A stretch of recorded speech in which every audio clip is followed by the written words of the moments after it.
Good evening, ladies and gentlemen. I am the Over-analytical jerk, also known as Dantes, and welcome to Over-analysis, the show where I hard project meaning into someone else's work of art.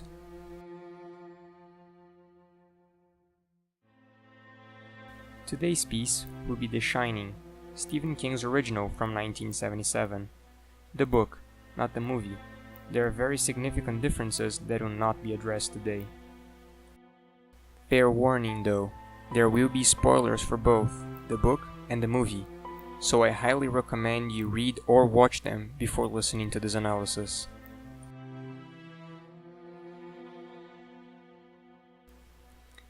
Having that said, for those who choose not to or don't quite remember the ins and outs of the story, here's a quick synopsis.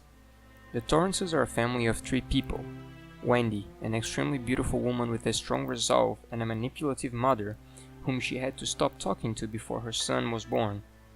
Jack, an alcoholic with anger issues and an abusive father who almost beat his mother to death. And Danny, their 5-year-old son who has some sort of psychic power and a possibly sinister, invisible playmate called Tony. The Torrances are forced to change their relatively good lifestyle after Jack is fired from the prep school he teaches at for beating a student half to death. And so, they move to another city. Jack is forced to accept a job as a caretaker of a fancy hotel for the winter, a job that was offered to him by his rich old drinking buddy, Al. They get to the hotel to stay for the winter, and Jack discovers that it has a sinister past. Danny can kind of see ghosts or echoes of past tragedies that happened there. But as winter starts to shut them in, the echoes start to get violent. Eventually, and I know I'm taking a big leap here, Jack loses his mind and tries to kill his wife and child, as the hotel kind of took control of him, but apparently not really, because he fights it off and after traumatizing his infant son for life, he explodes alongside the hotel. The plot may seem a bit all over the place, and it kind of is, in a good way, but that's not what we are analyzing here. Before I start the analysis itself, there are some key points that I'd like to bring up. The first one is the reason that stories about haunted houses are so common and so popular. That is, the house in question ends up being a representation of the self, and as such, the haunted house symbolizes a person's psychological issues. This is important because Stephen King himself admitted to hating the Stanley Kubrick film because the book was so personal to him and the story aspect of it was butchered in the feature. A quick side note, please take butchered as changed and not ruined, because I really don't want to get into a debate whether the book or the film is better. The second one is more of something to keep in mind while analyzing any piece of artistic fiction. Although someone created it, I, particularly, find it unhealthy to try and create parallels between the life of the author and the artwork itself, unless specifically led to do so. An old teacher of mine used to call it biographizing analysis, and warned us that the character isn't the author. There should be a very well-defined line between both of them.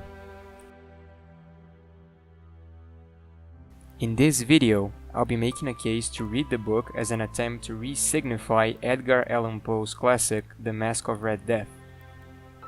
And the Red Death held sway over all is an iconic quote from the short story that first appears in page 155 of the Kindle edition of The Shining, and is repeated many more times before the book ends. So without further ado, let's start the analysis. Actually, just one little thing. I am of the belief that everyone's analysis, as long as it is well constructed, should be heard. Even if it wasn't the original intention by the author, sometimes it is worth a listen because you don't always just say what you meant to say. So even if you disagree with me, please be patient and write so in the comments, explain why you disagree and how you disagree. Let's have a civil discussion. As I said before, Jack is an unemployed intellectual. He had published some short stories that achieved moderate success, but never really had a breakout. He feels pushed against the wall. He grew up with people telling him he would provide for his family, and now he's a fucking failure. He is scared for himself and for the future of those around him. He's a recovering alcoholic, and a violent one at that.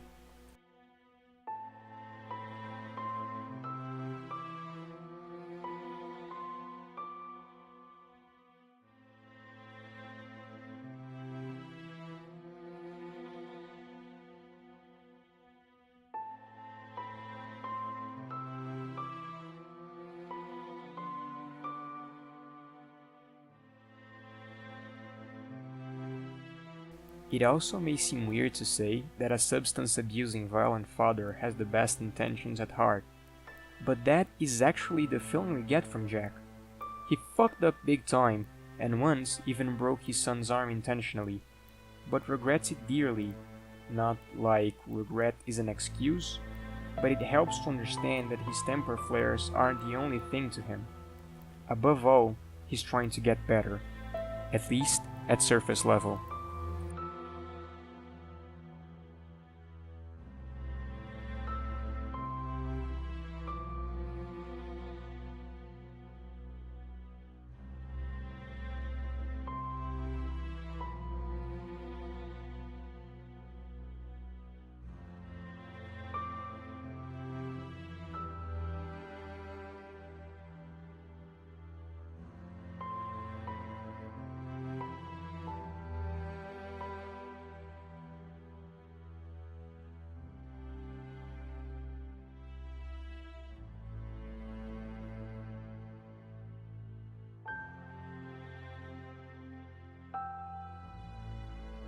I say that because self-destruction is something even Jack mentions he might be guilty of seeking. He subconsciously wants to be punished for his bad deeds, and wants so in an explosive way, because that is the only way he knows it really is punishment, a heritage from his childhood and his abusive father.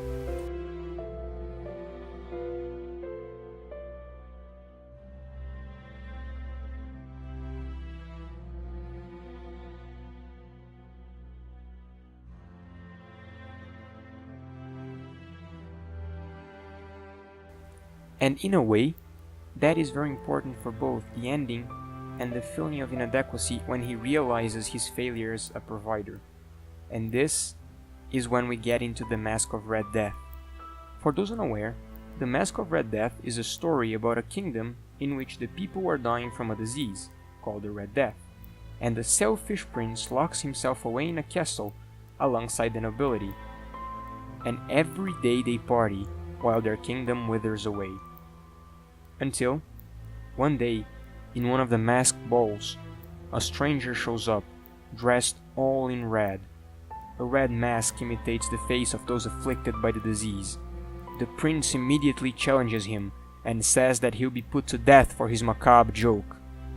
But when the clock hits 12 and the stranger takes his mask off, every single one in the vicinity dies a horrible death. Over-edginess aside, in the book, Poe's masterpiece takes on a new meaning. The masked ball stands as the center of attentions, but now it takes a social dimension. It is a commentary on our society as a whole. I mean, Jack is a poor man who worked hard his entire life and who tried really hard to overcome a shitty childhood. A father trying not to make the mistakes his father made, and yet is unable. The Shining is about the frustration of the American dream, about a man who worked hard after being promised that hard work pays off, and who lost everything. A man who has nothing left but his sense of pride, a pride that eventually has to be forgotten when he accepts his rich friend's job. He becomes like the nobility in the Castle of the Mask. He now lives off of his friend. It's not like he's a freeloader. He has to be submissive to his friend's desire. And that is why, when he decides to write a book on the Overlook, Al, his friend, tells him to fuck off, and he does just that. He decides against writing it. Now, not only is he a failure, but he's a failure who has to submit. His pride is shattered. He is left with nothing. In a way, he is like Roger, the man dressed in a dog suit present in both book and movie. He has to submit. Jack is Al's dog, just like Roger is Torrance. This is the tragic reality he faces, and which eventually breaks him.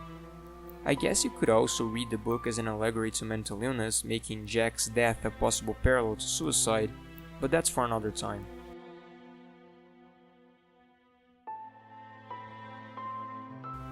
Now, you may argue that his expulsion from his previous job is his own fault. After all, he let his temper get the best of him.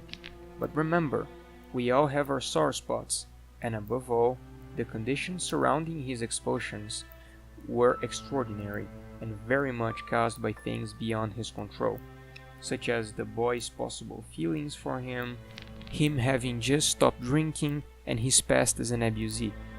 Again, I'm not saying it is justified, but we should keep that in mind. And yes, every outside-the-box theory is bound to have a couple of incongruences in its making, but bear with me, I still think it should be taken into account. By using the quote from Mask of Red Death, the author is showing how our society is just like it was in the past, only now there's a thin layer of paint over all of it. Those of us who want to be successful need the patronage of the rich. We are the nobility, and while those outside the castle wall die, we live in paranoia, ashamed of our condition. In a society so proud to be free, in which the greatest myth is that of the male provider, he convinced his wife to give up her own life in college to form a family, and failing that, he fell apart. In a way, he is like the Overlook Hotel itself. We all are, built from the mistakes of dead people, our parents and tutors. Honestly, The Shining is an amazing book that tells an amazing tale, but it is also terribly underrated because it lives in the shadow of its movie adaptation. And you should probably give it a try, either if you're into horror-themed stuff that isn't really horror, or if you're just a sad, struggling person with a gigantic sense of fucking pride that seems to keep getting in the way of getting better. Which one of them am I? Try and guess.